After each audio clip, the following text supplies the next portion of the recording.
हमने क्या किया था, n into 10 raised to n में कन्वर्ट किया था नंबर्स।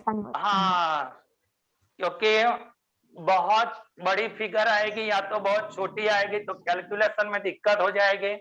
तो साइंटिस्ट ने क्या किया, convert into n into 10⁻n, n into 10⁻n, it means what, capital N means number between 1.00 to 9999। Yes, sir. Small n it means, हाँ अभी किया बेटा, पॉजिटिव और नेगेटिव एक्सपोनेंट। अगर राइट हैंड साइड पे डेसिमल पॉइंट को ले जाओगे तो क्या हो जाएगा, negative exponent. Left hand side पे जाओगे तो पॉजिटिव एक्सपोनेंट। क्लियर। फिर उसके बाद में पढ़े थे रूल्स ऑफ सिग्निफिकेंट नंबर। तो फर्स्ट नंबर का रूल्स क्या था बेटा, All non-zero digits are significant. Significant number. Second number में zeros between two non non-zero digits are significant. Significant number. फिर उसी में कंटिन्यू पढ़े थे डेसिमल पॉइंट के पीछे राइट हैंड साइड पे जितने भी जीरो होंगे वो सिग्निफिकेंट नंबर होगा। Yes, sir. Yes, sir. And zero around the decimal point, अगर डेसिमल पॉइंट के आगे जीरो है या तो पीछे जीरो है तो उसको हम सिग्निफिकेंट नंबर नहीं बोलेंगे। Yes, Yes, sir. sir. Yes, sir. और लास्ट नंबर में हमारा क्या था, कोई बताएगा मुझे? Object वाला Counting के Infinite number of objects. significant number. Object के पास में इनफाइनाइट होंगे। Significant. क्यों ऑब्जेक्ट के पास में इनफाइनाइट होंगे? क्योंकि ऑब्जेक्ट का तो वैल्यू फिक्स होता है, जैसे कि मैंने बोला 10 एक तो 10 एक ही होता है, फिर 10 पॉइंट उसके पीछे में 2 0 3 0 4 0 5 0 कुछ भी लगा सकता हूँ। Yes, Yes, sir. sir. चलो Yes, sir. अब इसी को मुझे आगे कंटिन्यू करना है। ये मुझे थियरी में नहीं यूज होगा, सिर्फ एमसीक्यू में यूज होगा। मतलब आज जो आपको मैं टॉपिक पढ़ाऊंगा वो टॉपिक आपको थियरी में ज्यादा यूज नहीं होंगे। जो थियरी में यूज होता है वो सब चीजें तो हम लिख के ही पढ़ते हैं, बट कुछ कुछ चीजें ऐसी होती है जिसको हमें सिर्फ अंडरस्टैंड करना होता है, तो आगे जाके कहीं ना कहीं पे यूज होगा। बराबर। अब वो भी मैंने आपको रूल्स बताया था कि अगर राइट हैंड साइड पे 5 से ज्यादा होगा तो आगे क्या करना है, लेस देन Yes, sir. 5 होगा तो उसको तो रिमूव remove कर देना है। करना एग्जैक्टली 5 होगा। अगर आगे का ऑड नंबर होगा तो मुझे So add क्या one. करना है, ऐड करेंगे। और इवन नंबर होगा तो रिमूव करना है। 5 रिमूव करेंगे। रिमूव कर देंगे। चलो आप सब पता है ये दोनों चीजें अपने कहीं ना कहीं पे सुना हुआ है। फर्स्ट नंबर का मेरा वर्ड्स है जिसका नेम है प्रिसाइजन। कोई मुझे बताएगा प्रिसाइजन और एक्यूरेसी का मतलब क्या होता है? बोलो सर। प्रिसीजन मतलब Accuracy means exactness. 100% मतलब- राइट बेटा। और प्रिसीजन का मतलब क्या होता है? सर उसके नजदीक का थोड़ा उसके एवरेज नजदीक। 100%। वेरी नाइस बेटा, वेरी नाइस। जैसे कि किसी ने आपको पूछा, अब 3 लोग बैठे हैं, किसी ने ऐसा, मैंने आपको क्वेश्चन पूछा कि मेरा एज कितना होगा। समझो कि मैंने यहाँ मेरा एज लिखा है एग्जैक्टली 42। अब एक ने आंसर दिया, आपको तो पता नहीं होगा कि मेरा एज कितना है। किसी ने आंसर दिया सर 41 होगा, किसी ने आंसर दिया सर 39 होगा, किसी ने आंसर दिया सर 40 होगा। तो कोई मुझे बताएगा कि ये एक दूसरे के नियर बाय है। तो नियर बाय है उसका मतलब वो क्या हो गया? दूसरे के प्रिसाइजन। एक दूसरे के नियर बाय कितना है तो मेरा प्रिसाइजन होगा। और एग्जैक्टली वैल्यू कितना है तो वो मेरा क्या हो जाएगा? एक्यूरेसी। तो उसका मतलब ये सब एक दूसरे के क्या हो गए? प्रिसाइजन। और अगर किसी ने 42 ही बोला होता तो वो एक्यूरेसी बोला हो गई। होगा। Accuracy. हाँ, तो यहाँ पे मुझे सिर्फ 2 चीज याद रखनी है। क्या? के refers to the closeness of various measurement for the same quantity, वो मेरा क्या हो जाएगा? Precision. Yes Yes, sir. Yes, sir. और Yes, sir. यहाँ पे मैंने लिखा है agreement of the particular value to the true value of the result, मतलब जो ट्रू वैल्यू के नियर बाय होगा वो मेरा क्या हो जाएगा, accuracy. Accuracy. Yes, Accuracy. sir. जैसे कि यहाँ पे मैंने एक एग्जांपल लिया है कि 3 स्टूडेंट्स ने प्रैक्टिकल किया, एक स्टूडेंट का वैल्यू आता है 1.95, 1.93, यहाँ पे स्टूडेंट बी का आता है 1.94, 2.05, स्टूडेंट सी का आता है 2.01, 1.99, बट मेरा एग्जैक्टली एक्सपेरिमेंट का जो वैल्यू है वो वैल्यू मेरा है 2.0। तो कोई मुझे बताएगा कि स्टूडेंट फर्स्ट ने जो रीडिंग लिया वो रीडिंग को मैं क्या बोल सकता हूँ? Precision. 100% राइट बेटा। क्यों प्रिसाइजन बोल सकता हूँ, बोलो। सर क्योंकि वो एक्यूरेट नहीं है। Because it is close to 2.00. क्योंकि मेरा एक्यूरेट वैल्यू तो 2.0 है, तो उसके नियर बाय तो है ही नहीं, बराबर। sir. बट एक दूसरे के नियर बाय है, तो वो मेरा क्या हो गया, precision. Yes, Yes, sir. sir. Yes sir. अब स्टूडेंट बी ने जो कैलकुलेशन करके एक्सपेरिमेंट करके जो वैल्यू लाया वो प्रिसाइजन प्रिसाइजन भी नहीं है और एक्यूरेट भी नहीं है। एक भी कोई नहीं मुझे है बताएगा कि वो प्रिसाइजन नहीं है? सर सर, क्योंकि वो क्योंकि एक दो- दूसरे के नजदीक नहीं है। हाँ, इसने तो बोला है फर्स्ट रीडिंग 1.94, सेकंड रीडिंग बोला है 2.05, मतलब वो एक दूसरे के नियर बाय तो है ही नहीं। अगर Yes, sir. नियर बाय होते Yes, sir. तो मैं बोल सकता हूँ प्रिसाइजन है, तो कि नहीं है। अगर वो राइट वैल्यू के नियर बाय होता तो मैं बोल सकता है एक्यूरेट है, बट वो भी नहीं है, बराबर। तो स्टूडेंट फर्स्ट ने जो लिया वो फर्स्ट वाला रीडिंग मेरा कौन सा है? हाँ बोलो बेटा। सर वो कितना डिफरेंस होना चाहिए तो हम लोग ऐसा बोल सकते हैं कि प्रिसाइजन है या नियर बाय का मतलब क्या होता है? जैसे मैंने यहां लिखा कि मेरा एज 42 है, तो का मतलब क्या हुआ, ये 41 एकदम नियर बाय हो गया, वो एक्यूरेट हुआ ना, क्योंकि Yes. एक ही ईयर का गैप है। बट यहाँ पे तो मैंने 39 और 40 लिखा, तो उसका मतलब ये तीनों में ये थोड़ा एक्यूरेट है, यस बराबर। तो फर्स्ट वाले का रीडिंग कैसा है, कोई मुझे बताएगा? Accurate. नहीं नहीं, Precision. Precision. चलो सेकंड वाले का कैसा है? Precision भी नहीं, Precision. accurate भी नहीं। सर प्रिसाइजन भी नहीं क्योंकि है, उसका एवरेज रेंज बोलो। एक्यूरेट Rate भी नहीं है, Accurate. वो भी नहीं है ना। कुछ भी नहीं है No, सर। Precision भी नहीं, accurate भी नहीं। और थर्ड वाले का कैसा है? Accurate. Accurate. Accurate. क्यों मैंने ऐसा बोला एक्यूरेट है? सर क्योंकि exactly 2.0 और 1.99 है दोनों 0.1 right difference. के करीब बहुत सबसे हाँ, तो उसका मतलब 1.99 तो नियर बाय 2 हो गया, बोलो। Yes, sir. Yes, sir. और दूसरा क्या हुआ, दोनों एक दूसरे के नियर बाय भी है, Yes, sir. बोलो बेटा। हाँ बोलो।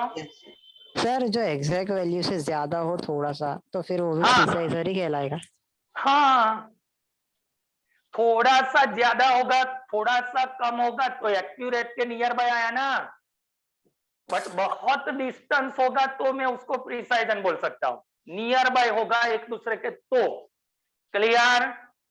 Yes, sir. Yes, sir. sir. तो यही चीजें मैंने यहाँ पे लिखी है, देखो कि the true value for the result 2.0 gram, student A takes 2 measurement, report the result 1.95 and 1.93. These value are precise, they are close to each other but they are not accurate.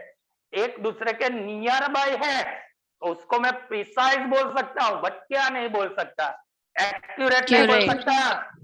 मैंने जो Yes, sir. यहाँ पे समझाया बच्चे मैंने लिखी है, देखो। चलो अनदर स्टूडेंट बी, वापिस वो प्रैक्टिकल किया, उसके एक्सपेरिमेंटल का रिजल्ट क्या है, 1.94 and 2.05।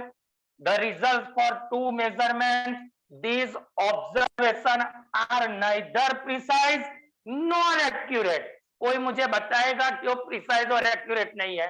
Sir sir, accurate Because दोनों एक है दूसरे के नहीं, nearby नहीं है। Nearby भी नहीं है। डिफरेंट है। सर अगर नियर बाय होते दूर दूर तो मैं प्रिसाइज बोल देता, अगर Yes, sir. एक्यूरेट के नियर बाय होता तो मैं एक्यूरेट बोल देता। ये तो बहुत डिफरेंस है, क्योंकि मेरा राइट वैल्यू 2.0 है, तो 2.05 का मतलब वैल्यू से भी 0.5 ज्यादा हो गया, मतलब वो प्रिसाइज भी नहीं है, एक्यूरेट भी नहीं है। क्लियर?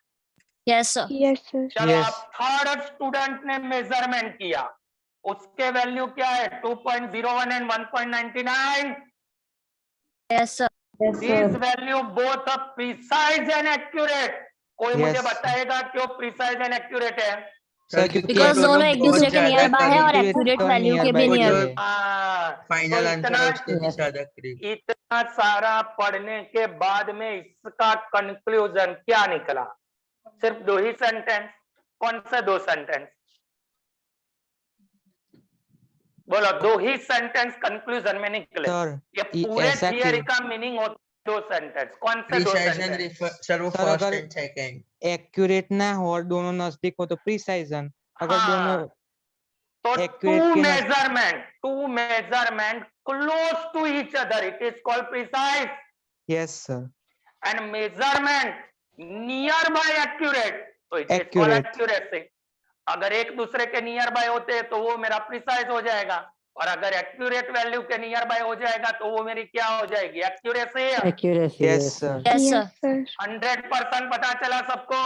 Yes, sir sir. एक sir. दूसरे के भी नियर बाई और एक्यूरेट रेट के नियर हाँ, और थर्ड वाला उसे मेरा accuracy. दोनों है, नियर बाय है उसीलिए प्रिसाइज लिखा, और राइट वैल्यू के नियर बाय है उसीलिए मैंने क्या लिख दिया? Accuracy. एक्यूरेट। क्लियर ना बेटा? Yes, yes sir. Sir, Yes, sir. 100% clear? Yes, Yes, sir. चलो अभी स्क्रीन परफेक्ट दिख रहा है ना वीडियो में? Yes, sir. 100%। यस बोलो। सर, इसमें से कुछ मतलब नोट करना है, लिखना है? हाँ करना है ना, प्रिसाइज और एक्यूरेसी का नोट है ना, कि हाँ तो प्रिसाइज सर का आप मतलब क्या होता है, पीडीएफ एक्यूरेसी का भेजोगे ना? मतलब, हाँ उसीलिए तो मतलब मैंने वो जो आपको, था वही। हाँ वही जो हमने पढ़ा वही लिखना है। सर वो पीडीएफ आप भेज दोगे ना फिर? हाँ भेज दूंगा बेटा। चलो अब मैंने यहाँ पे कौन सा रूल्स लिखा है? बोलो। Law law of of Law conservation of of Conservation of mass. अब मुझे ये पता नहीं चला कि लॉ ऑफ कंजर्वेशन ऑफ मास क्या होता है। हमें टोटल 3 रूल्स पढ़ने हैं। फर्स्ट नंबर वाला क्या? Conservation of mass. Second number वाला क्या? Definite proportion. और थर्ड नंबर वाला जो रूल है वो मल्टीपल प्रोपोर्शन। proportion. बराबर। ये Yes, फर्स्ट नंबर sir. वाला लो है ना, वो सिंपल लो है। अब सिंपल लो का मतलब क्या होता है? यहाँ पे मैंने लिखा है कंजर्वेशन ऑफ मास। तो कोई मुझे वो बताएगा बेटा, what is the meaning of conservation? Sir sir मतलब मतलब वो मास जैसा का- होता है वैसा ही रहता है। सर वो कभी बनता भी नहीं और बिगड़ता भी नहीं। हाँ, जैसे कि आपको पता है, आपने 10th स्टैंडर्ड में फर्स्ट लॉ ऑफ थर्मोडायनेमिक्स ऐसा कुछ पढ़ा है?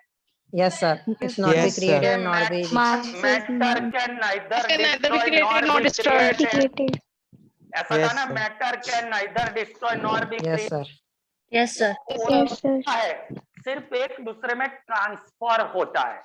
जैसे कि आप ऐसा बोल सकते हो कि मैंने इलेक्ट्रॉन बनाया, मैंने प्रोटॉन sir. बनाया, मैंने न्यूट्रॉन। कोई ऐसा तो नहीं बोलेगा ना कि मैंने आज लैब में जाके 500 ग्राम प्रोटॉन बनाया, 500 ग्राम न्यूट्रॉन बनाया। वो फिजिक्स वाले टीचर ने आपको बताया था कि वो चीजें ऐसी होती है जो एक दूसरे में ट्रांसफर होती रहती है। बराबर। हम उसको Yes, sir. डिस्ट्रॉय नहीं कर सकते, हम उसको क्रिएट नहीं कर सकते। तो ये मेरा कौन सा रूल्स हो गया? कंजर्वेशन। Conservation of मास। मतलब ये मुझे कहीं पे यूज नहीं होगा, मुझे सिर्फ उसका स्टेटमेंट याद रखना है। किसने दिया था? तो लेवोजियर। साइंटिस्ट का नेम क्या है? लेवोजियर। Zero. देखो मैंने वही चीजें लिखी है, एक ही सेंटेंस काम का है। देखो, he performed carefully experimental study for combustion reaction and reached to the conclusion that all physical and chemical chain there is not there is no net change in a mass during the process. मतलब जब आप कोई chemical reaction करते हो या तो physical reaction करते हो, चलो अब मुझे पता नहीं चला कि कौन सा केमिकल कौन सा फिजिकल हुआ, तो यहाँ पे मैंने एक एग्जांपल ले लिया कि H2 gas react with O2 gas convert into H2O। चलो सबको पता है कि Yes, sir. Dihydrogen Yes, gas sir. React with dioxygen gas Gas convert to form into water. H2O। यहाँ पे मेरा H2 का मास कितना है? 2 ग्राम। Yes, sir. Yes, sir. यहाँ पे ऑक्सीजन का मास कितना आएगा? 16 ग्राम। Yes, sir. Yes, तो sir. H2O का कितना होगा? 18 gram. 18 grams. और 18 देखो देखो यहाँ पे मैंने जितना ऐड किया, मेरा जो केमिकल रिएक्शन हुआ उसमें मास चेंज हुआ। No, sir. No, तो sir. ये मेरा No, sir. कौन सा रूल्स हो गया? Law of conservation of mass. Mass. बराबर। आप कोई केमिकल रिएक्शन करोगे, फिजिकल रिएक्शन करोगे, रिएक्शन खत्म होने के बाद में भी मैंने जितने रिएक्टेंट लिए उसमें से जितना प्रोडक्ट प्रोड्यूस हुआ उसका मास कैसा रहेगा? Equal. Constant. Yes, sir. यार, Yes, sir. तो ये मेरा स्टेटमेंट है। सर। देखो, हाँ बोलो। सर जो मतलब ये सब जो एलिमेंट्स होते हैं उनका मास हम यू में लेते हैं ना, मतलब यू की यूनिट में लेते हैं। AMU atomic mass of unit आगे आएगा बेटा पढ़ने का, टेंशन मत लो, आगे आएगा। बराबर। Yes. तो यहाँ पे मेरा कंक्लूजन क्या निकला? मैंने अभी आपको बताया कि matter can neither be created Nor nor destroyed. destroyed. Not destroyed. It is called law of conservation of mass. Mass. Yes, sir. Yes, sir. बस तो इसमें मुझे एक ही चीज सीखनी है, क्या? कि जब कोई केमिकल रिएक्शन होगा या तो फिजिकल रिएक्शन होगा, जो मास होगा वो ऑलवेज कैसा रहेगा? Constant. Constant. तो ये मेरा क्या हो गया? Law of Conservation of Conservation of mass. Clear? Yes, sir. Yes, sir. वही आगे लिखा है, देखो। This law formed the basis of several later development in the chemistry. In fact, this was the result exact measurement of the masses of reactant and product and carefully planned experiment performed by Lavoisier. इसने लिखा है, but अगर ऐसा एक example दे दिया होता तो सबको पता नहीं चलता कि भाई हाँ यहाँ पे मेरा 18 ग्राम होता है, केमिकल रिएक्शन भी मेरा 18 ग्राम ही रहा, तो उसका मतलब वहां से क्या पता चला कि matter can be neither destroyed nor be created. This rules is called law of conservation of mass. Mass. Clear? Yes, sir. Yes, sir. सभी का क्लियर बेटा? Yes, sir. Yes, sir. तो ये भी मुझे ये जो स्टेटमेंट दिया है, स्टेटमेंट ये वाला, matter can neither be created nor be destroyed, this is called the law of conservation of मास। अगर मुझे एमसीक्यू में आता है कि right the law of conservation of mass, तो मुझे क्या लिखना है? Sentence Matter can Matter can neither be created nor be Created nor destroyed. destroyed. हाँ, क्योंकि इंपॉर्टेंट चीज क्या है, क्वेश्चन का आंसर मुझे कैसे लिखना है ना, वो आना चाहिए, और वो सेंटेंस मुझे इंग्लिश में ही आना चाहिए। तो law of conservation of mass, तो matter can be neither created nor Not destroyed. It is called law of Law of Conservation of mass. Clear? Yes, sir. Yes, sir. चलो अब सेकंड नंबर वाला जो rules है ना, ये मुझे 2 marks में, ये मेरे लिए आईएमपी थियरी है। अब आप सोचोगे सर आईएमपी थियरी ऐसा क्यों? केमिस्ट्री में है ना बेटा, बहुत सारे रूल्स आएंगे। अब आप हर रूल्स का रट्टा मारने जाओगे ना तो लास्ट में आप फंस जाओगे। उससे अच्छा क्या है मालूम है? पहले मुझे लॉ को पढ़ना है, जैसे कि यहाँ लिखा क्या है वो मुझे बताओ। Law of a definite proportion. Proportions. Yes, sir. तो डिफाइनाइट प्रोपोर्शन का मतलब क्या होता है, मैं लो आपको बाद में पढ़ाता हूँ। कोई सर, मुझे किसी- बताएगा डिफाइनाइट प्रोपोर्शन का मतलब सर क्या वो है? कांस्टेंट एक होता है। अमाउंट होता है वो amount. एक ही हाँ, कांस्टेंट जैसे कि Exact यहाँ पे मैं amount. एक एग्जैक्ट अमाउंट, वेरी नाइस बेटा। यहाँ पे मैं एक एग्जांपल लिखता हूँ, देखो कि मेरे पास वाटर है, मैंने ये वाटर लिया लेक में से, या तो फिर मैंने इसको लिया बॉटल में से, या तो फिर इसको मैंने लिया सी में से, या तो फिर मैंने लेबोरेटरी में उसका रिएक्शन किया तो यहाँ पे मुझे वाटर मिला। अगर मैं अमेरिका चला गया या तो कहीं और चला गया, मैं उसको फिजिकली प्रिपेयर किया या तो केमिकली प्रिपेयर किया। जब आप वाटर बोलोगे वाटर, तो फॉर्मूला ऑफ वाटर क्या आएगा? H2O। H2O.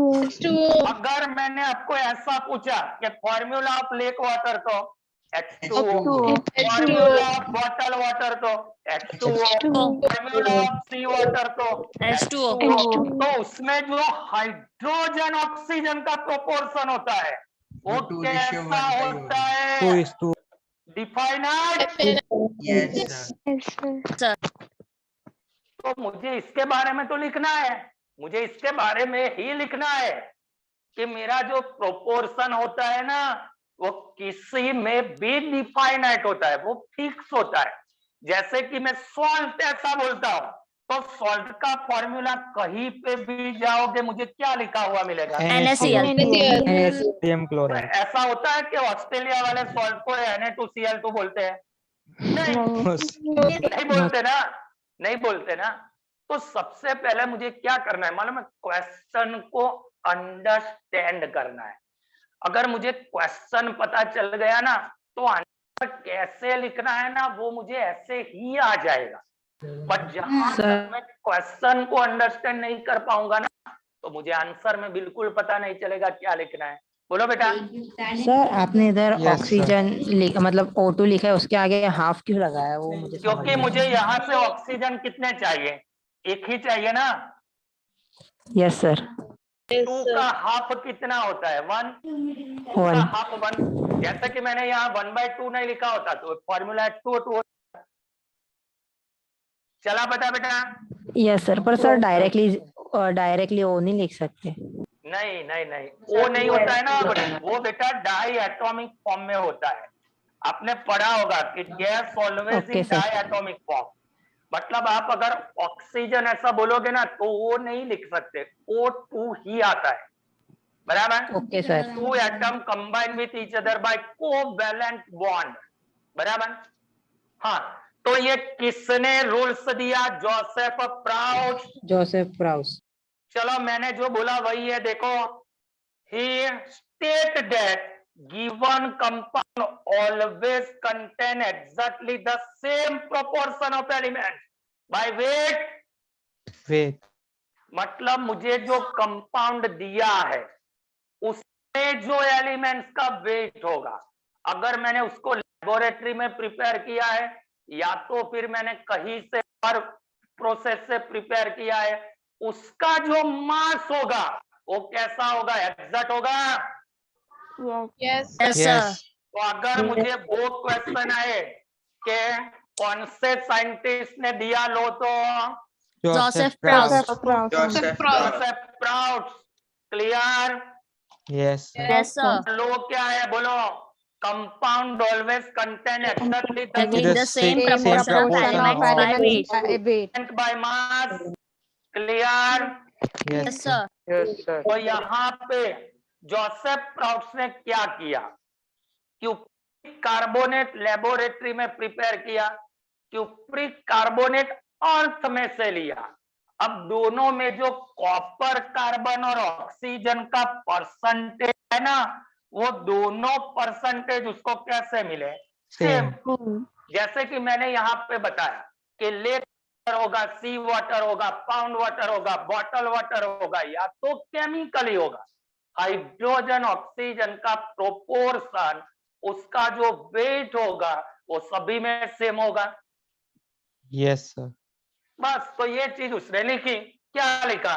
कि उसने 2 सैंपल लिए, एक सैंपल लिया नेचर में से और दूसरा सैंपल सिंथेटिक। सिंथेटिक का मतलब क्या होता है? Artificial. लेबोरेटरी में प्रिपेयर किया। चलो, that the composition of element present same. यहाँ पे ये परसेंटेज लिखे हैं। ये परसेंटेज कैसे कैलकुलेशन होता है वो 3 लेक्चर के बाद में मैं आपको फॉर्मूला सिखाऊंगा। मतलब अभी मुझे इसका Yes, sir. रट्टा नहीं मारना है। हाँ, इसका रट्टा मत मार देना। अभी सिर्फ मुझे उसका लो प्रिपेयर करना है। जैसे कि यहाँ पे जो मैंने लिखा उसका परसेंटेज कितना होगा, तो उसका फॉर्मूला ऐसा है, देखो, मास परसेंटेज ऑफ हाइड्रोजन। तो यहाँ पे फॉर्मूला है mass of hydrogen divide by total mass of H2O into 100। तो ये जो यहाँ पे प्रोपोर्शन लिखा है ना, वो प्रोपोर्शन हमें रट्टा नहीं मारना है। जब 2 लेक्चर के बाद में मैं आपको परसेंटेज कैसे कैलकुलेट करते हैं वो फॉर्मूला सिखाऊंगा ना, तब उसमें लेंगे। समझ रहे हैं? Yes, sir. तो अभी ऐसा रट्टा नहीं मार देना है कि 51.35, 91, 70, 38, 91। समझ रहे हो? Yes. Yes. हाँ, तो ये दोनों सैंपल है। एक उसने लिया नेचर में से, दूसरा था सिंथेटिक। चलो, मास प्रोपोर्शन कैसा मिला? Same. Yes, sir. Yes, sir. तो Yes. वो मेरा रूल्स कौन सा हो गया? लो। Law of definite Finite. proportion. हाँ, तो वही लिखा Law है, of देखो। definite composition. He concluded that irrespectively of the source, a given compound always contains same element combined together in the same proportion. मिला? Yes, sir. Yes, sir. वो मेरा कौन सा हो गया? Definite composition। Yes, sir. Yes, sir. तो second number का लो भी एकदम सिंपल आया, लो ऑफ डिफाइनाइट कॉम्पोजिशन। उसका मतलब क्या होता है? बोलो, एक ही सेंटेंस में मुझे बोलना है तो। Compound Sir, कोई भी compound में जो elements है वो एक ही proportion of proportion. elements by way Same of proportion. Components Yes. Exactly the same proportion of element by mass. It is called definite proportion. Clear? Sir एक बार Yes, फिर से sir. समझाना डिफाइनाइट कंपोजिशन। बेटा, यहाँ जो मैंने क्यूप्रिक कार्बोनेट लिया उसको इजी करने के लिए मैंने यहाँ आपको एक को क्या एग्जांपल ले लिया? वाटर का। मैंने यही लिया है, समझ लो आप। तो वाटर कहाँ से मिलता है मुझे वो बताओ। सी वाटर होता है, लेक वाटर होता है, बॉटल में Yes, हम sir. वाटर लेते हैं या तो लेबोरेटरी में प्रिपेयर करते हैं, बराबर। अब उसमें जो हाइड्रोजन और ऑक्सीजन का जो मास होगा वो मास का प्रोपोर्शन कैसा होगा? डिफाइनाइट। Yes sir. इसने सिर्फ एग्जांपल ले लिया क्यूप्रिक कार्बोनेट का, एक नेचर में से लिया, एक लेबोरेटरी में सिंथेटिक किया, बराबर। दोनों में जो प्रोपोर्शन था वो उसे सेम मिला, तो इसीलिए उसने रूल्स बना दिया।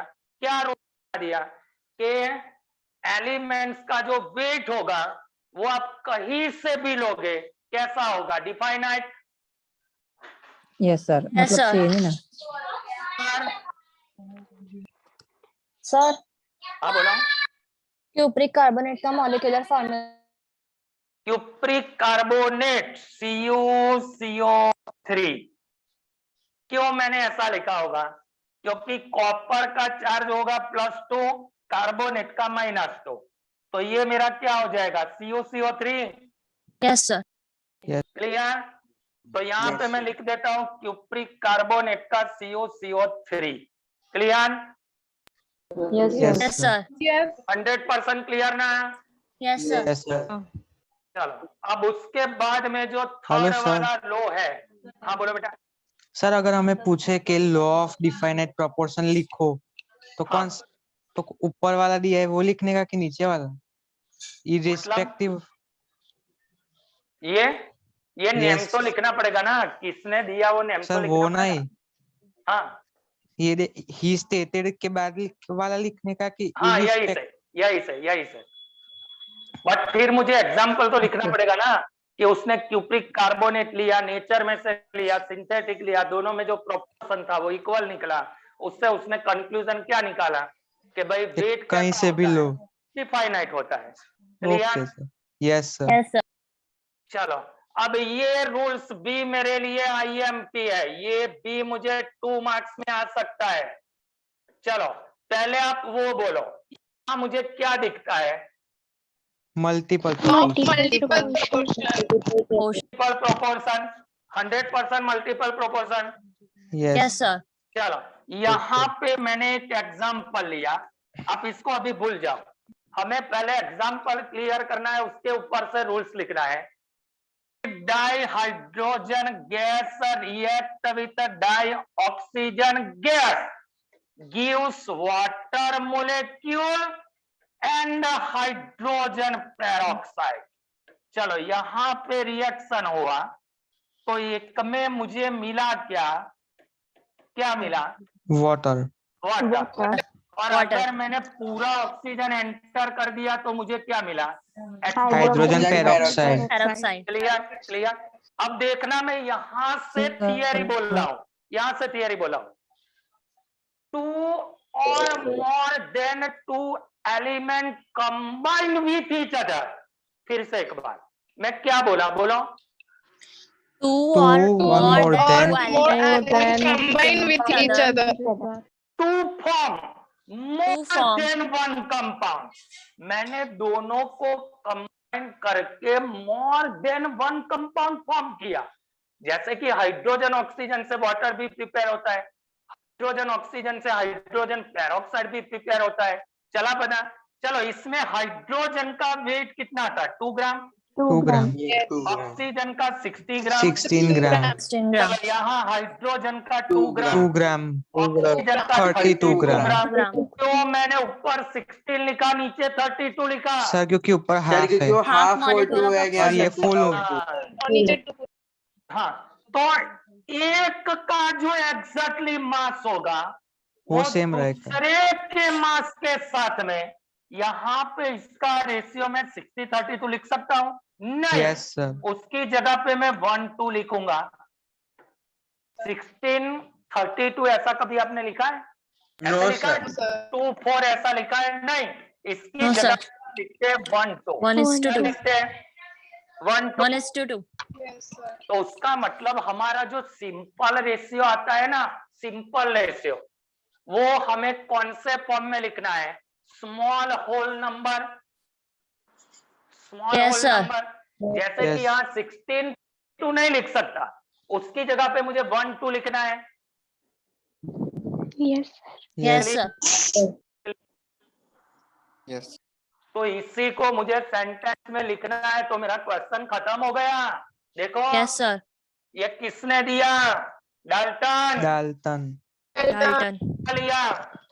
If 2 elements can be combined to form more than one compound, the mass of one element that combined with the fixed mass of the other element are in the ratio of small whole number. एक Yes, sir. Fix mass होगा, वो दूसरे के मास के साथ में कैसे ratio create करेगा? Small whole number. numbers. तो वो मेरा कौन सा रूल्स हो गया? Multiple proportion. Yes, sir. Yes sir. मैंने नीचे लिख दिया, देखो कि यहाँ पे मैंने लिखा है hydrogen combine with oxygen form 2 compound water and hydrogen peroxide. यहाँ पे लिखा है the masses of oxygen 16 and 32 which combine with a fix mass of hydrogen. Simple ratio क्या हो जाएगा? 1-2। खत्म।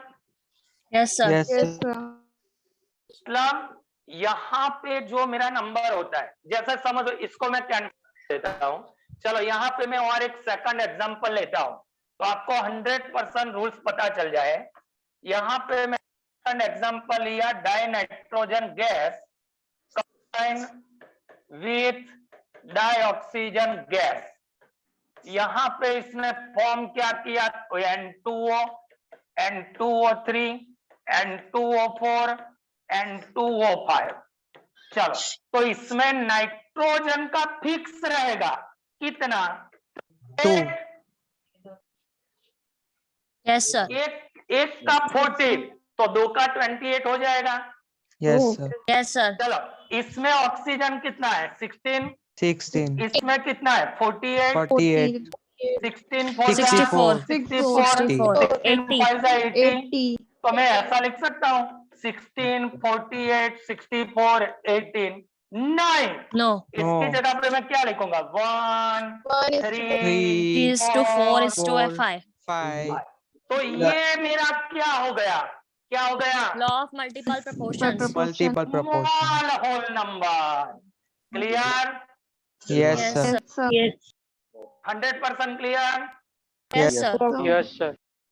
मतलब एक का जो फिक्स वैल्यू होता है वो दूसरे के साथ में, यहाँ पे लिखा है that combined with a fixed mass of the other elements are in the ratio of small whole number।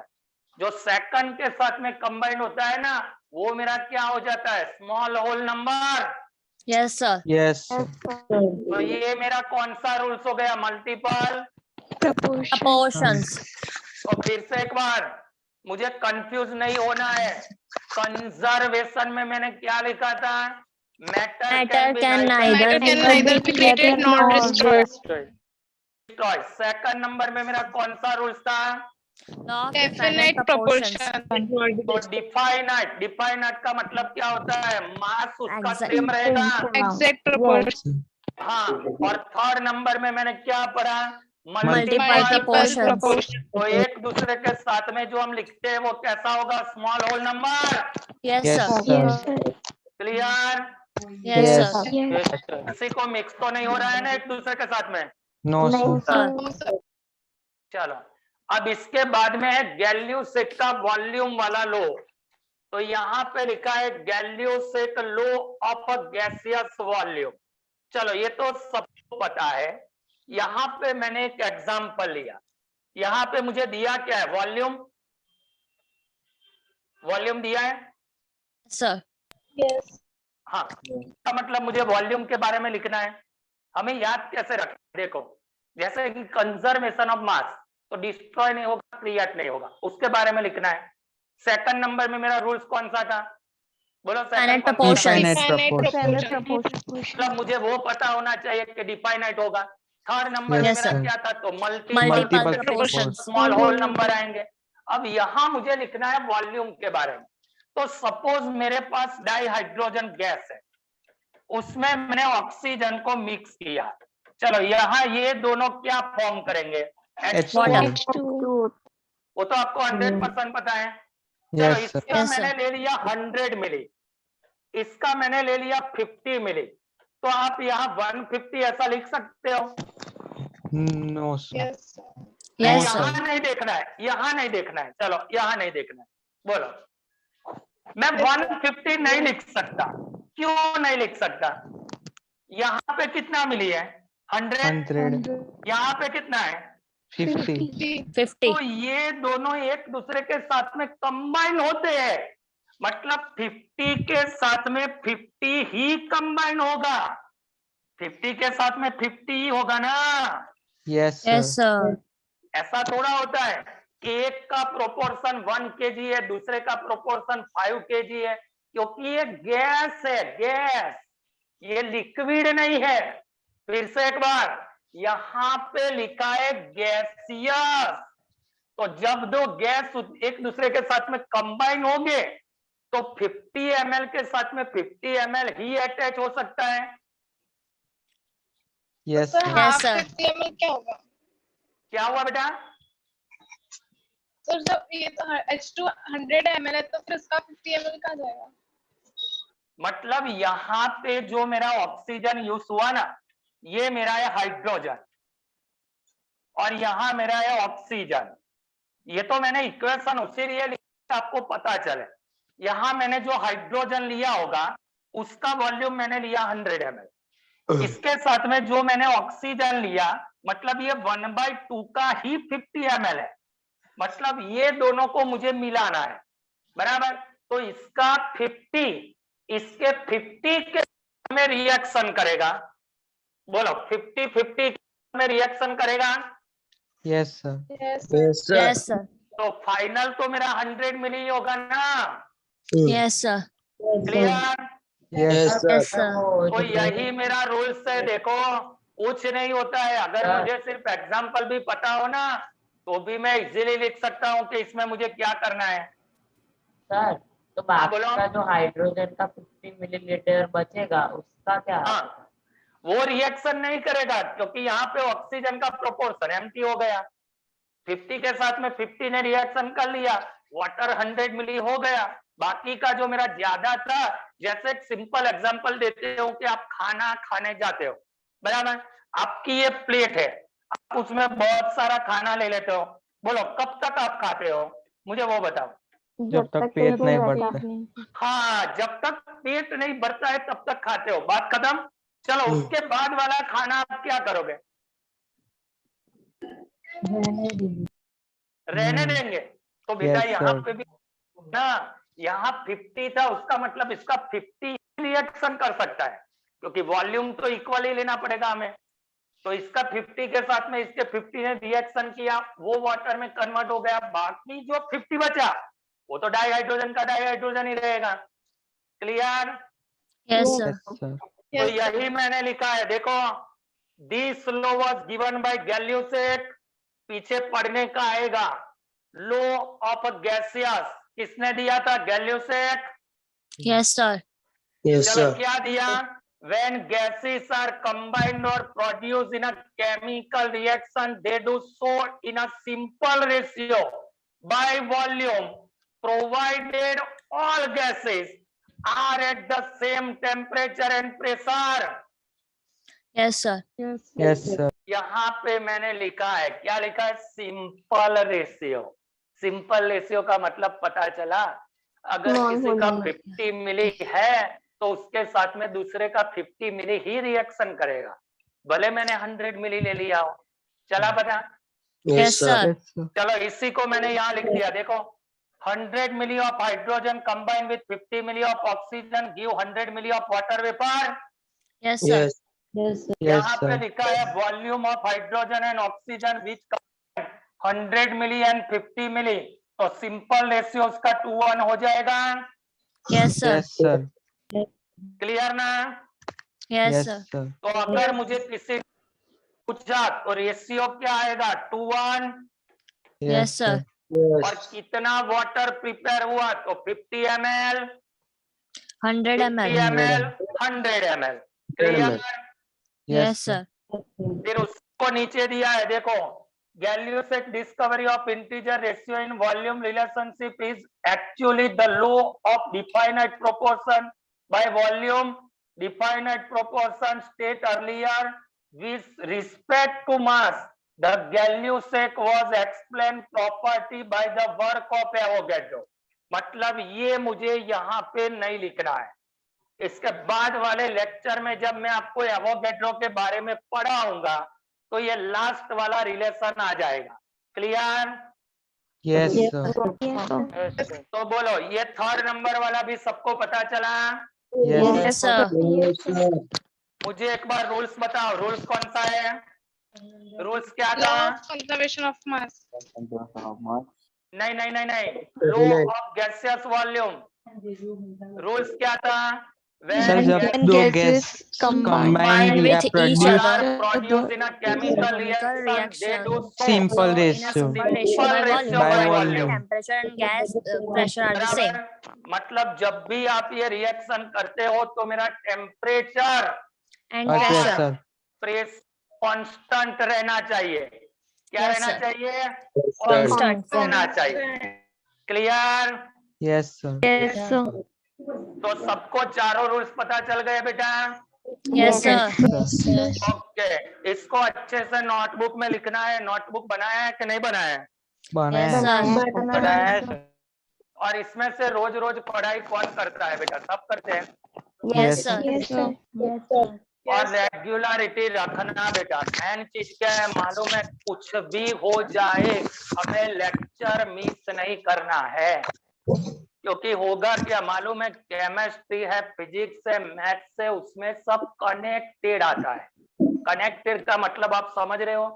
एक टॉपिक के ऊपर दूसरा टॉपिक डिपेंड करता है, दूसरे टॉपिक के बाद में तीसरा डिपेंड करता है। अब अगर इसी वजह से आपके एक दो टॉपिक मिस हो गए तो उसके बाद वाले टॉपिक सब बाउंसर ही जाएंगे। फिर आप बोलोगे कि सर पागल है, साला आके कुछ बोलता है तो चलता नहीं है, क्या बोलता है ना? तो clear? Yes, sir. Yes, sir. तो यहाँ तक का अच्छे से नोटबुक में लिख देना है। क्लियर ना बेटा? वीडियो रिकॉर्डिंग भेजोगे? हाँ, आज का वीडियो रिकॉर्ड किया है मैंने जूम पे, वो शाम तक रखवा। क्लियर बेटा? Yes, sir. अब जो लिखना है उसका मैं पीडीएफ बना के आपको भेज देता हूँ, बराबर? Okay sir. Yes, sir. तो मिलते हैं बेटा, good day, bye bye, take care, और घर Bye. से बाहर बिल्कुल मत निकलना, ओके घर से बाहर मत निकलना। हाँ क्या? आप सोचते होंगे सर हर रोज ऐसा बताते हैं, नहीं, घर से बाहर मत निकलना, है ना? फिर भी बोलो इसमें से कौन से लोग घर से निकलते हैं? मतलब कौन कौन निकलता है घर से? कोई नहीं निकलता है, कोई बोलता ही नहीं है। Hello, Yes, sir. निकलते हो घर से बाहर? पानी पूरी खाने निकल? No, sir. बोलो लड़कियां तो 100% निकलते होगे पानी पूरी खाने, है ना? No, sir. नहीं सर। खाना मत हाँ बेटा, घर पे बना के खाना, क्योंकि अभी सब कंट्रोल में नहीं है, जितना होना चाहिए उतना नहीं है, समझ रहे हो? और हेल्थ का तो ख्याल हमें रखना ही है ना। रिकॉर्डिंग भेजोगे? हाँ भेजता हूँ बेटा, शाम को भेज देंगे। तो मिलते हैं बेटा, bye bye, good day, take care, bye sir. Bye बेटा।